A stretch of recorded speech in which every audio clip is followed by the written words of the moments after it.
Hello, friends. Welcome to the stream. I hope you're all doing super well.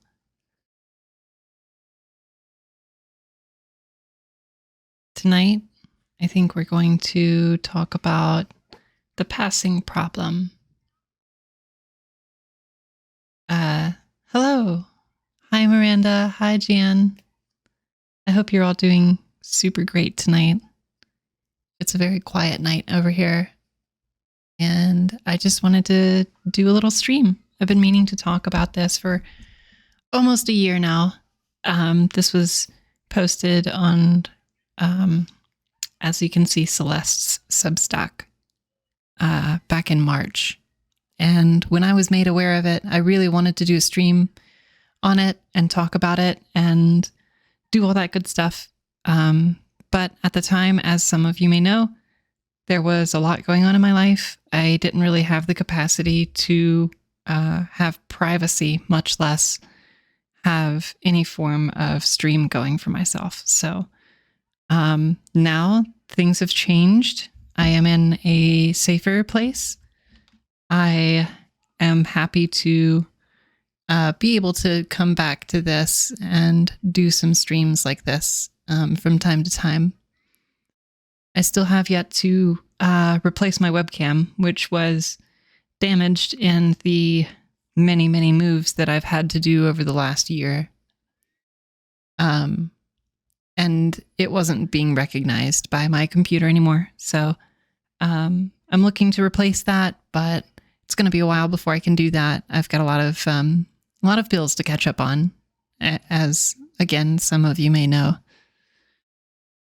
So yeah, I let's just go ahead and jump in and get started.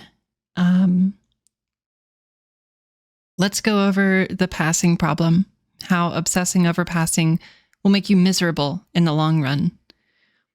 A lot of us may have some experience with communities like on Reddit and 4chan and Twitter, where a lot of the trans community is focused on presenting as female and being able to pass. If you don't know what passing is, it means being perceived as your preferred gender by default, not having to, people don't have to do a lot of work to tell that you're a man or a woman, depending on how you want to be perceived. So that's what passing is. And today we're going to talk about Celeste's criticism on the passing problem. So let's jump into it. I'm going to read this preface because it's noted as important. I'm not contesting the fact that passing is something trans women descriptively want. They obviously do. This desire logically follows from gender dysphoria and a desire for normalcy.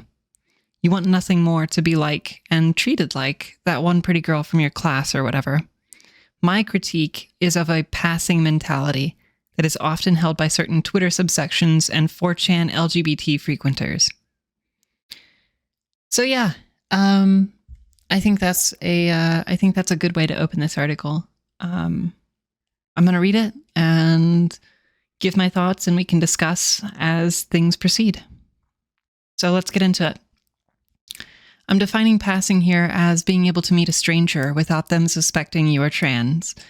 This is distinct from getting read as female. That part is actually relatively easy. If you put on heavy makeup and a dress and heels and all the other feminine signifiers in the world, you will be read as a woman, but you won't be read as a cis woman. You will be read as a trans woman, which would be classified as quote-unquote not passing in this context. So what is the passing mentality? Well, let's get rid of that pop-up real quick.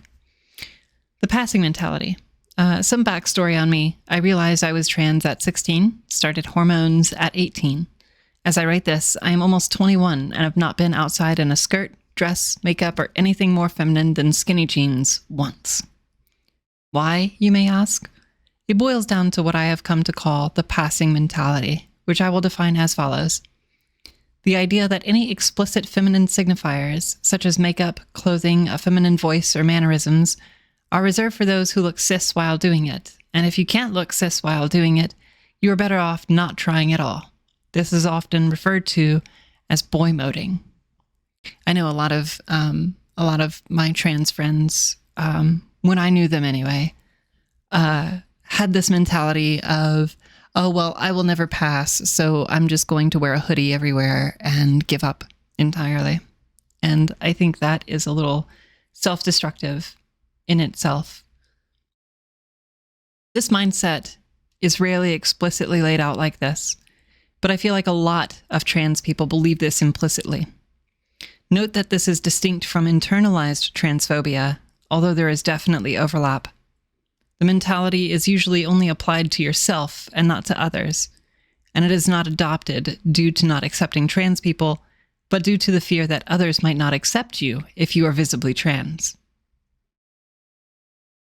The problem with the passing mentality, excuse me, and then we have passing game theory in a nice little chart here. So if I don't think I pass and I actually do pass, that's a pleasant surprise. If I think I pass and I do actually pass, that's an ideal experience.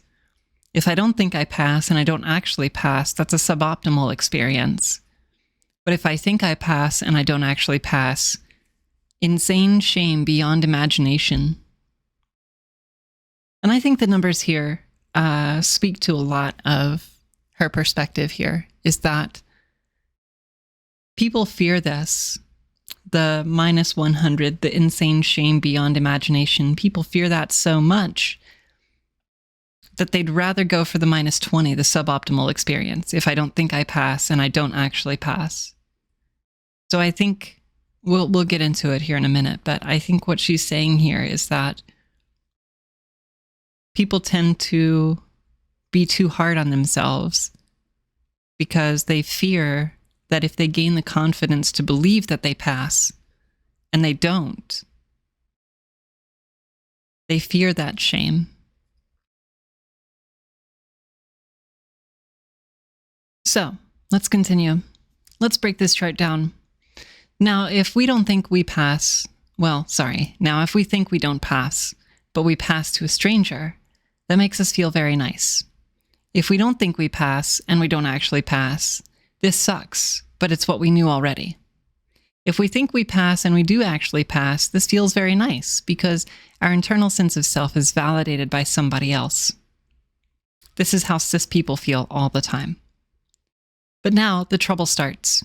If we openly declare and internalize that we think we pass, but we get misgendered by a stranger, it is an intensely cringy and shameful experience that must be avoided at all costs. I cannot stress hard enough how hard we want to avoid this scenario. Your self-image feels absolutely destroyed. This game theory chart explains why the optimal decision is to decide for yourself that you truly don't pass and internalize that decision. If you are always proclaiming and internalizing that you don't pass, even if somewhere deep down you think you might, you can avoid that worst case scenario. That's exactly what we were just talking about, my perception of the graphic up here. And I think that's pretty accurate. I think a lot of people do give up on themselves because they want to avoid that shame. And it's unfortunate.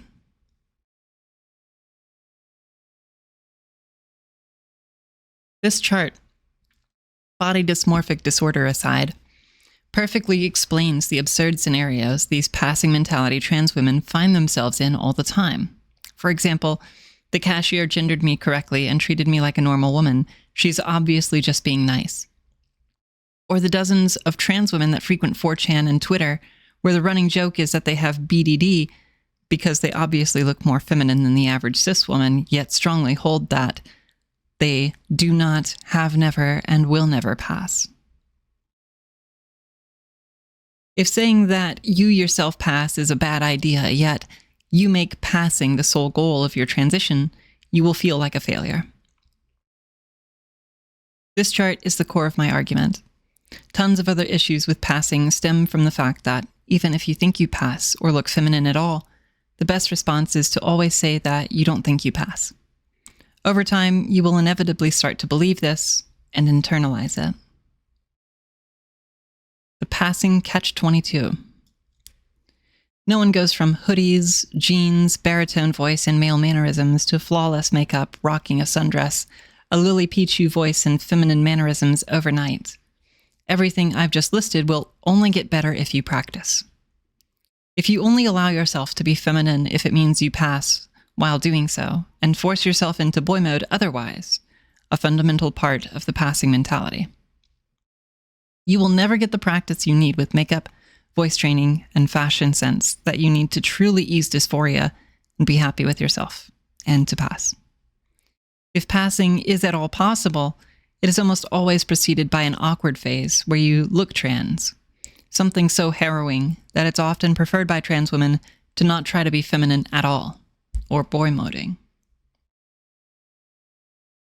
I think this is a very common mentality, unfortunately.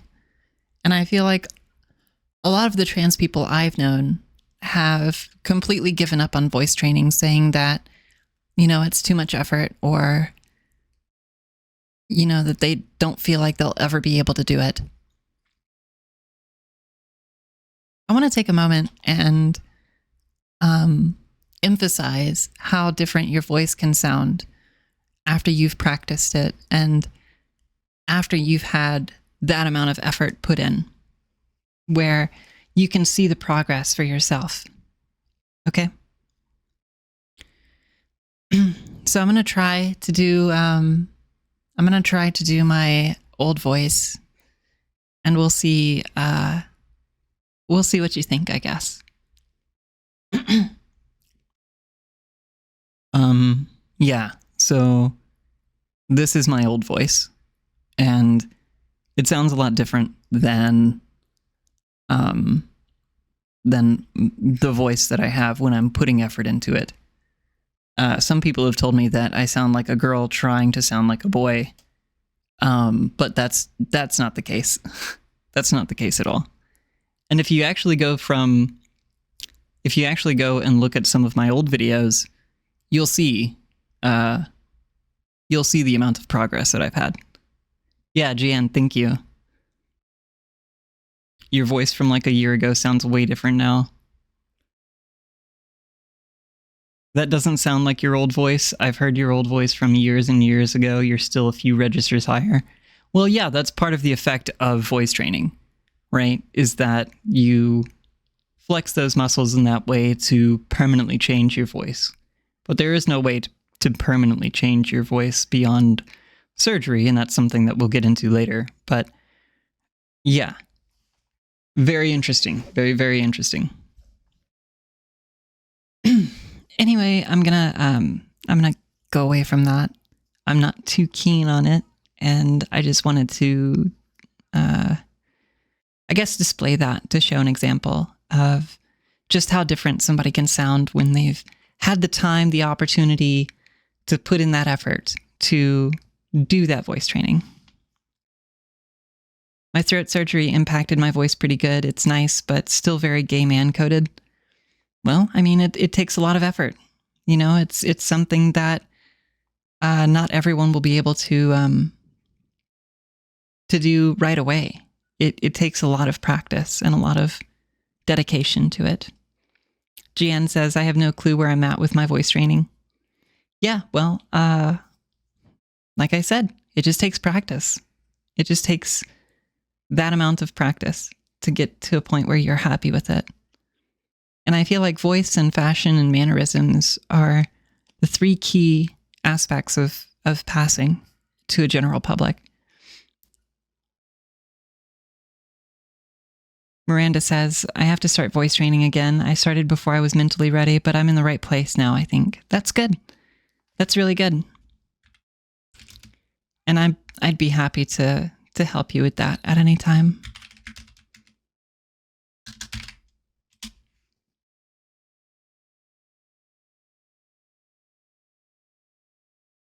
Okay. Let's continue, shall we? Trying to pass is a Sisyphean task. Sorry, I can't really speak as well as I used to be able to after all of my surgeries and everything. There are certain syllables that I still struggle with, mostly S sounds. And and T sounds because I can't properly close my teeth together like I used to be able to. Anyway, there is no objective metric for passing. You pass when the vast majority of people think you do. It's a consensus thing. It's more common for trans people to pass at some points in time to some amount of people. Passing perfectly 100% of the time to 100% of people is extremely rare for those who transition after puberty. Yeah, it might be rare, but I feel like my shiny look transferred over to my transition because I have never, ever once been misgendered in public. And I'm very happy about that. Though I will say the first year of my transition was under lockdown, so I guess I had some sort of advantage there. Because of this, you will always be able to find someone who thinks you don't pass, and therefore have no right to present as female and should instantly return to boy moding.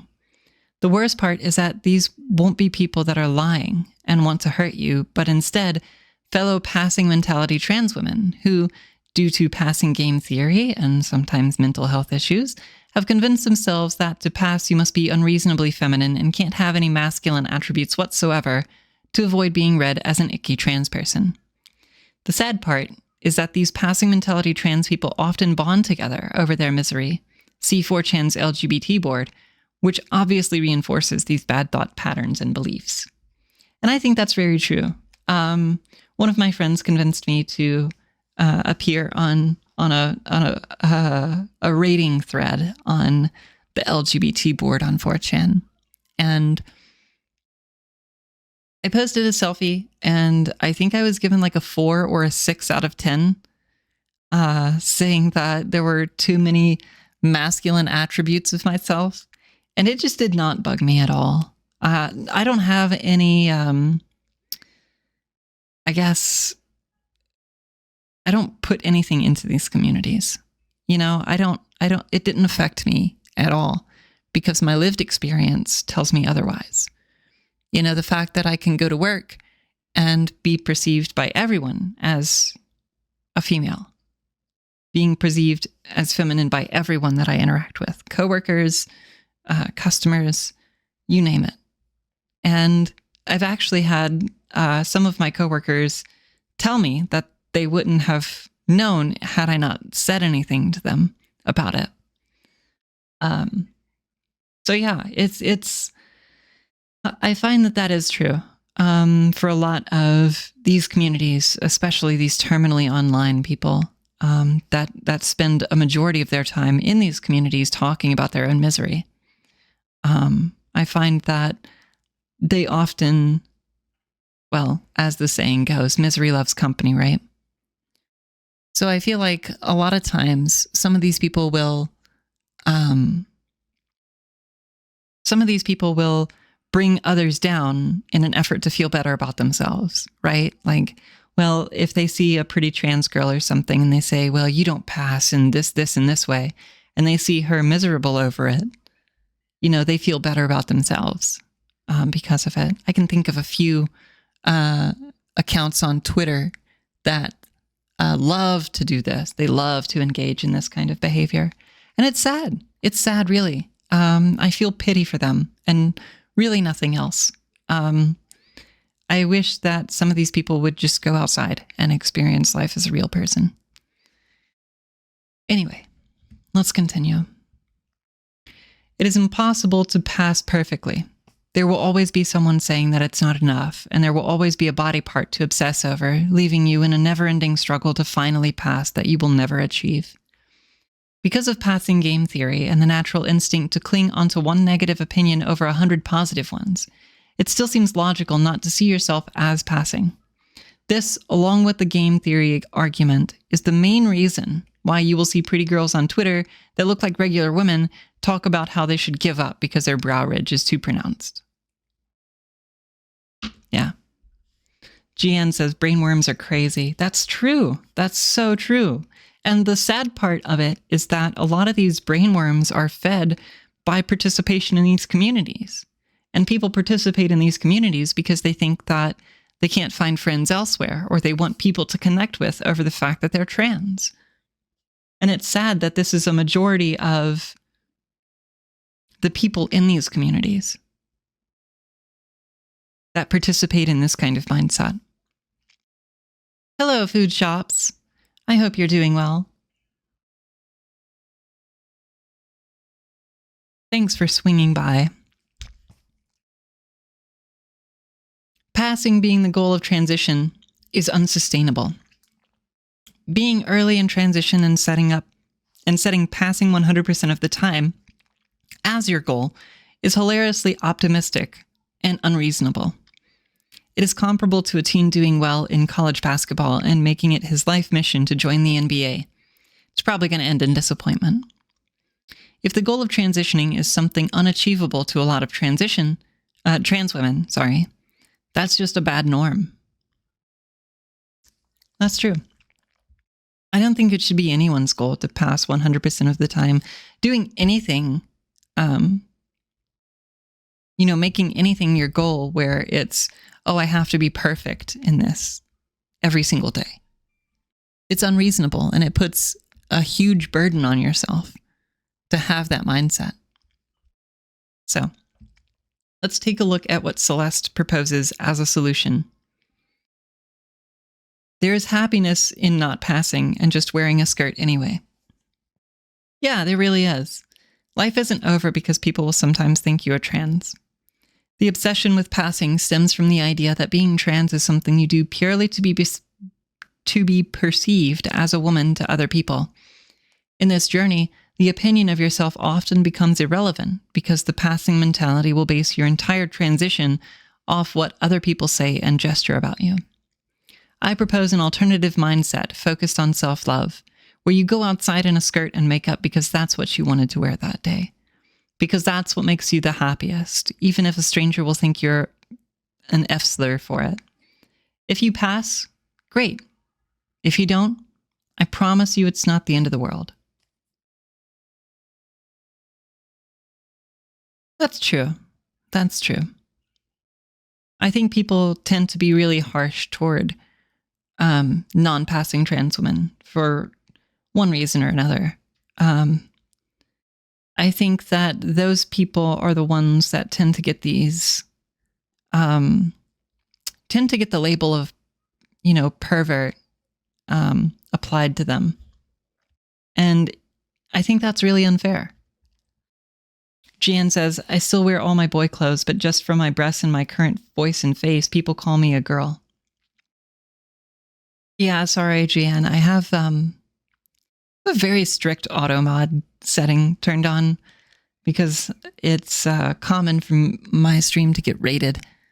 So I want to make sure that that's something that we can avoid as much as possible. But I manually approve messages, and my face is finally in a place where I feel like I look like a girl. That's great. I'm very happy for you.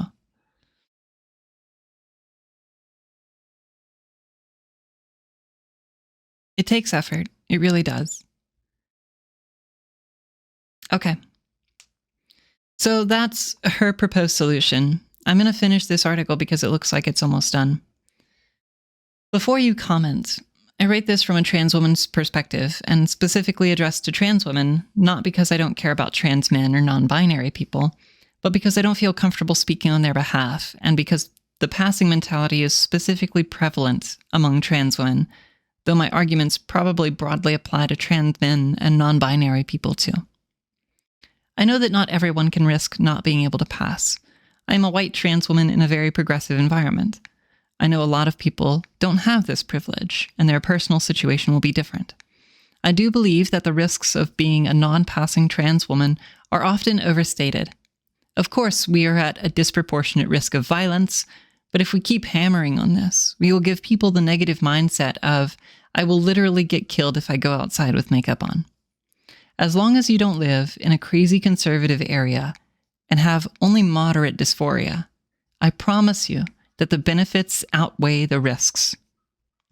The utility values for the passing game theory chart are obviously estimates and will differ from person to person. My point still stands. Finally, I know that many passing mindset trans women suffer from body dysmorphic disorder. On that note, I find it sad how often BDD is dismissed as just a character quirk rather than as the self-destructive mental illness that it is. A lot of it isn't BDD, though. Just trans women deathly afraid of being the GameStop hun. Do we want to click this? Do we want to see what the GameStop hun is about? Oh, didn't we? I think we talked about this at one point. Oh, yeah, it's this one, right? Excuse me, sir. There's a young man in here. Excuse me, it's ma'am. It is ma'am. I can call the police if you'd like me to. You need to settle down. You need to settle down and mind your business, okay? Both of you guys? Ma'am, once again, ma'am. I said both of you. No, you said sir. Once again, it's ma'am. I actually said both of you guys. It was in general. Right beforehand, you fucking said sir. Sir? Okay. Motherfucker, take it outside. If you want to call me sir again, I will show you a fucking sir. I apologize. Motherfucker. I apologize now. I need your corporate number because I'm going to call them and talk about how it's misgendered several times in this store. I apologize for that. I need your corporate number now. I can get it for you. It's not a problem. Get it for me now. I can do that. I'm going to ask you to calm down and stop cussing. Give me your corporate number. Oh, no, I didn't change my... Time to stop calling me a man. I didn't change my Because quite clearly I'm graphic. not. So sorry. I'm sorry for that, ma'am. I will get you that number. Is that okay? Yes, get it for me now. I'm asking you to stop Get it cussing. for me now. I'm not cussing. I'm not cussing. Okay. Get me the damn number now, please. Ooh. Okay. Ma'am, I apologize. Ooh. I apologize, ma'am. I will get you that number right now. No, you're just going to keep bumping your gums. You're just going to keep bumping your gums and disrespecting trans people in this store, which I plan on telling the entire LGBTQ community. You're going to lose money over this. So I believe there was an interview with this person. Somewhere. I probably won't be able to find it in my recommended. Let me see if I can look into that really quick. I'm gonna hide the screen while I do some YouTube searching.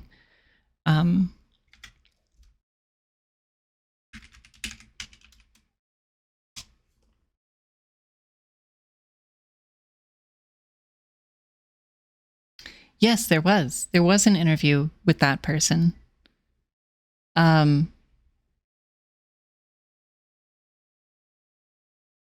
going to play that. I'm going to play that in a second. Miranda says, that's less to do with being a hun and more to do with being severely mentally ill. You can be as non-passing as they come, but unless you're schizophrenic or something, it's a wholly irrational fear for someone to worry that they'll react like that when getting clocked. Yeah, I think so. I think it is. I think this person was under as I remember it, they were under an intense amount of stress for unrelated reasons at the time that this happened. Also, I want to say hi. Hi, Cactus. Thanks for coming by. Yeah, let's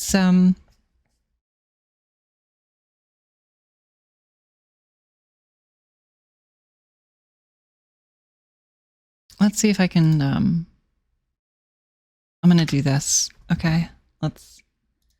So here's the, here's the interview with that person, that was featured in the last video. Ma'am, once again, ma'am. I said both of you. No, you said sir. Once again, it's ma'am. Well, this video from right here in New Mexico is going viral online. A transgender woman losing her cool when she says an employee at an Albuquerque video game store called her sir instead of ma'am. The video has been viewed more than 1 million times on YouTube over the last 2 weeks, and it's getting people talking. Lots of people have made fun of the woman for her outburst. Others say she did the right thing by defending her gender identity. Now only on 4, she's telling her side of the story to Kai Porter. Excuse me, it's ma'am. It is ma'am. It's the video This is so seen by painful. millions. Tiffany Moore, a transgender woman who recently started her transition, yelling at an employee inside this Albuquerque GameStop. Moore says the cashier repeatedly called her sir instead of the gender pronoun she identifies with. While she was trying to return a game she bought for her son. Ma'am, once again, ma'am. I said both of you. No, you said sir. Once again, it's ma'am. I actually said both of you guys. It was general. Right beforehand, you f***ing said sir. Sir? Okay. Take it outside. If you want to call me sir again, I will show you a f***ing sir. I apologize. I apologize now. I was so angry at that point because literally 5 or 6 times he had called me sir and got me so fuming angry and I was cussing that. The internet responding to the viral clip with memes like Supermam, Aquamam, and Macho Mam, Tranny Savage. Tranny is a slang. God. For real? I'm sorry. I have never seen a Macho Mam Tranny Savage before. Holy shit. Oh my god. I don't care who you are. That's a funny meme right there. That's a funny fucking meme right there. Term for transgender that many find offensive and derogatory. What's really sad is it's bringing so many bigots out of the woodwork. But Moore, a local MC and rapper, isn't letting the memes get to her. She's using her newfound viral fame to raise awareness about the transgender community, and she even wrote a song to get her message out there. We're humans just like you. We're people just like you. We have kids, we have parents, we have brothers, sisters, aunts, uncles, cousins. We're just trying to live. Yeah, my apologize. I apologize now. As for how Moore handled the situation inside the store with that expletive-filled outburst, And yeah, I could have reacted a whole lot better. But you know what? I look back at it, if I could, I wouldn't change a single thing. I would do it 100,000 times again. I would kick over that display 100,000 times again because my actions were justified. I mean, it was blatant and malicious hate. It was blatant and malicious misgendering. and we reached out to GameStop's corporate office for a statement. We'll let you know when we hear back. Kai Porter, KOB, Eyewitness News. They're not going to hear back. They won't hear back. I don't think she reacted perfectly. Obviously, there's a lot of things going on there. But it does speak to part of what it means to pass, right? Is that the way you carry yourself has to be feminine, or perceived as feminine by a majority of people in order for you to pass. And when people think about women, especially for trans women,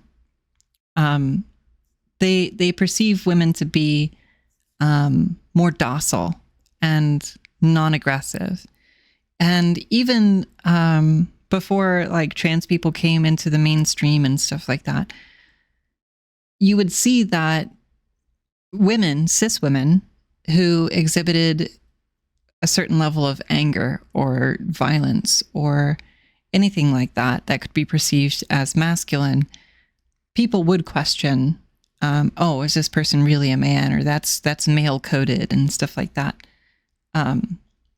And you see that a lot, especially like in these outburst videos, where somebody will be like, I watched a video of a cis woman last night that was angry for one reason or another about something that happened in a liquor store, and she just started smashing bottles everywhere. Like, that's not behavior that people would expect from a woman in general, speaking very broadly here, of course. And so a lot of passing does come from the way you carry yourself and your mannerisms and stuff like that. And I think that trans women have to be very vigilant about their mannerisms and their actions and how they're perceived by others. Do we have any thoughts on the article? Anybody have any thoughts on this that they want to share? I really have never been too much of a fan of the LGBT community on 4chan. I find that their feedback is wholly unhelpful. It's interesting, but I can't say if I disagree or agree with it. I think it's a complicated subject. Yeah, it really is. And of course, it will vary from person to person. Your experience with it is going to be different from other people's experience with it, no matter what that is.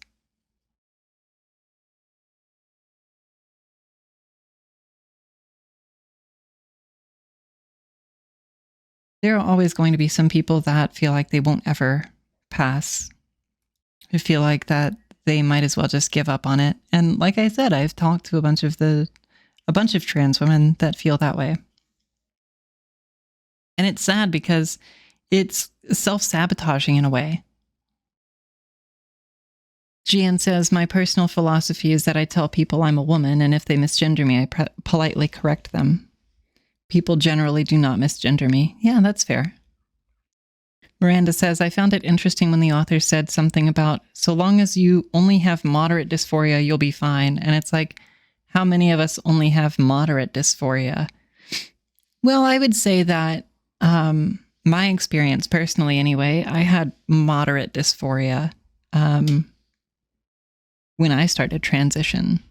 Like, I would be, I mentioned this in a different video at some point, I'm sure, but